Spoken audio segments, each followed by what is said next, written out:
Olá, alunos do ensino médio, tudo bem?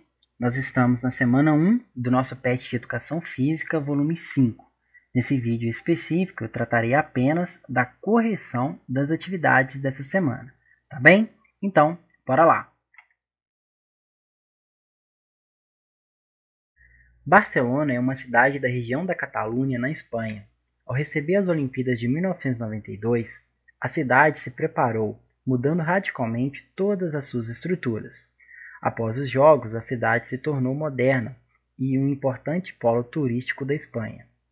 No período de 2 anos, tivemos em nosso país os dois maiores eventos esportivos do mundo, a Copa do Mundo e os Jogos Olímpicos, em 2014 e 2016, respectivamente. Na sua opinião, como Barcelona, o Brasil soube aproveitar esse momento? Justifique a sua resposta. Então vamos ao padrão de resposta, pessoal. Infelizmente não.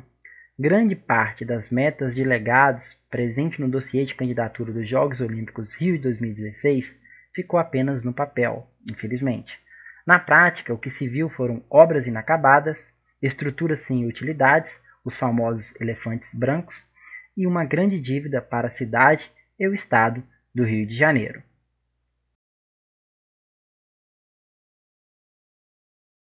Você sabia que o esporte coletivo nacional mais vitorioso do Brasil não é o futebol? Essa honra é do voleibol, que só de medalhas olímpicas de ouro soma 8, sendo que o futebol é apenas uma. Considerando o contexto nacional e o uso do esporte como ascensão social, a que você atribui o fato do vôlei não ter a mesma expansão na mídia que o futebol? Comente em um parágrafo. Muito bem, pessoal, são vários os fatos que explicam o porquê que o vôlei ele não tem hoje a mesma expansão na mídia que o futebol. Porém, eu vou trazer aqui para vocês um fato histórico relacionado com uma regra antiga do vôlei, tá bem? Então vamos a esse fato. Até o ano de 1998, o sistema de pontuação do vôlei era por vantagem. Esse sistema fazia com que algumas partidas tivessem mais de 5 horas de duração. Esse período de tempo tão longo inviabilizavam as transmissões na TV. Em contrapartida, as partidas de futebol apresentavam no máximo 2 horas de duração, o que era totalmente viável. Essa questão histórica influenciou de sobremaneira para que o voleibol não tenha hoje a mesma expansão na mídia que o futebol, tá bem? Então, pessoal, até o ano de 1998, o sistema de pontuação do vôlei ele era diferente. Era um sistema chamado de vantagem. E esse sistema fazia com que as partidas elas tivessem assim, durações absurdas. Isso fazia com que as TVs elas não tivessem interesse de passar o vôlei, porque era algo muito demorado e que não valia a pena para ela, tá bem? Então esse é apenas um fato que pode explicar o porquê que o vôlei hoje ele não tem a mesma expansão na mídia que o futebol, tá certo? Apenas um fato, existem outros, tranquilo?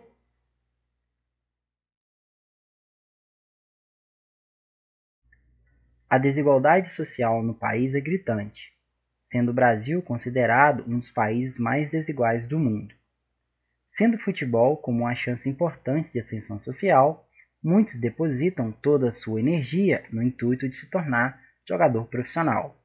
Alguns especialistas consideram que vem daí a força do futebol nacional. Com um texto de no máximo 15 linhas, expunha sua opinião sobre essa questão. Muito bem, alunos. Essa atividade ela é de cunho pessoal, vai de cada pessoa. Porém, eu vou deixar aqui um esboço reflexivo para que vocês possam se basear na hora de construir a resposta de vocês, tá certo? Basta pausar o vídeo e dar uma lidinha, tranquilo?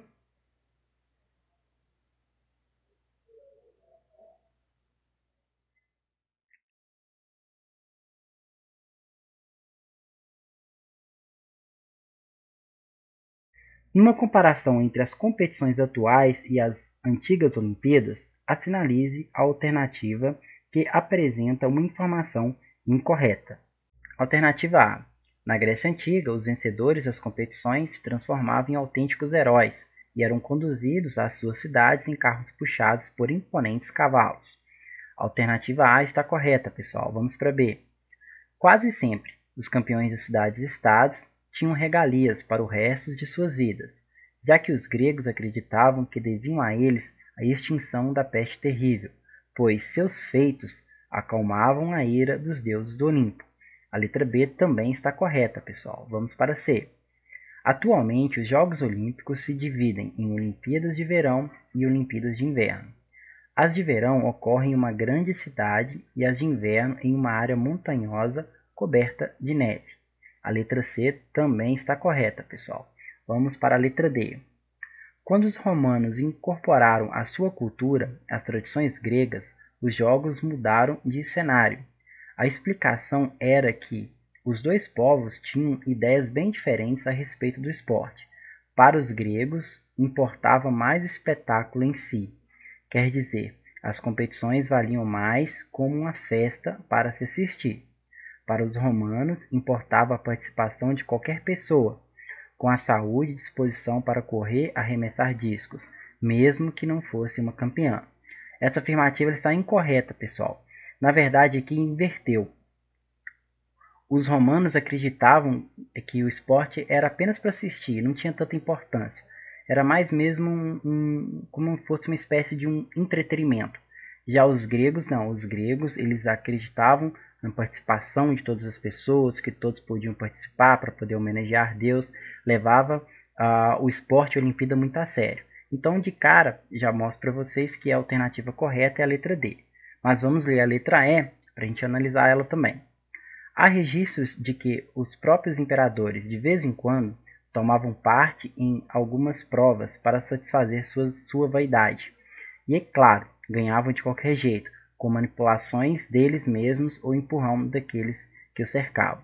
Também é uma afirmativa verdadeira. Dessa forma, galera, a alternativa correta é a letra D, beleza? Analise o gráfico dos recordes masculinos e femininos na maratona e responda às perguntas. Letra A. Qual a diferença entre o gráfico com recorde masculino e o gráfico de recorde feminino? Bom, então vamos lá. Vou destacar para vocês duas diferenças. A primeira, os recordes das mulheres só começaram a ser homologados em 1930, 20 anos depois que os recordes masculinos. Então, se a gente for observar aqui no gráfico, a gente consegue perceber que os recordes masculinos eles começaram a ser validados em 1910. Já os recordes femininos só começaram a ser validados a partir de 1930, tá certo? E a segunda diferença que destaco é que nós podemos notar que os recordes masculinos foram subindo de forma gradual e lenta ao longo das décadas. Então, o comportamento do gráfico é esse. Ele vai subindo de forma gradual e lenta ao longo das décadas. Já para as mulheres, o gráfico ele vai sofrer um aumento muito grande a partir da década de 1960.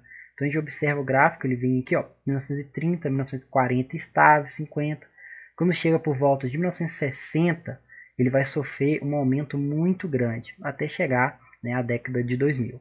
Tá bem? Então essas são as duas diferenças entre os dois gráficos. Tranquilo, galera?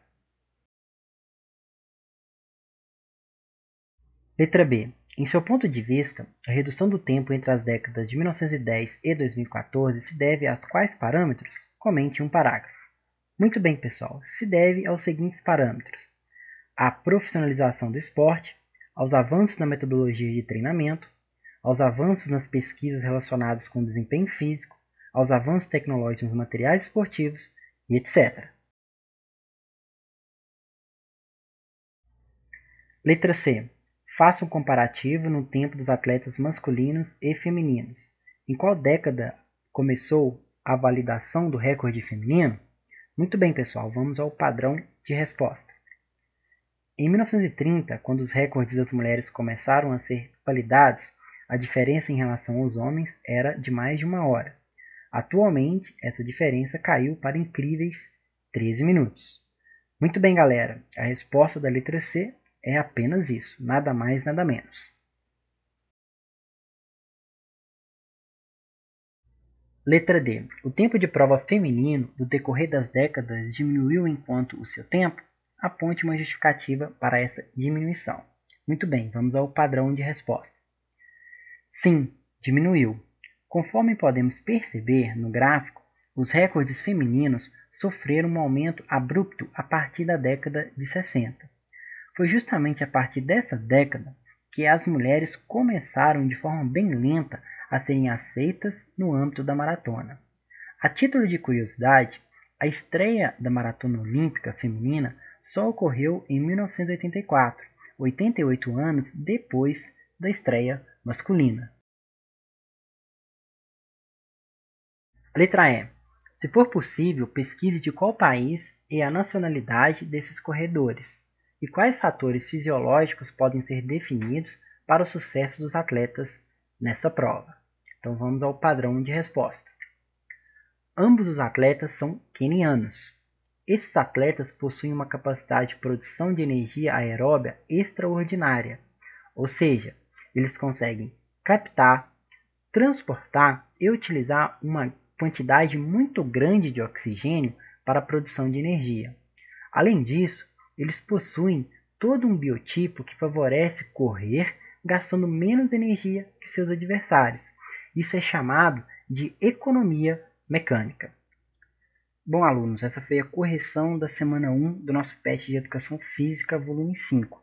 Se esse vídeo contribuiu para você de alguma forma, eu peço para se inscrever no canal, curtir o vídeo e compartilhar com seus amigos.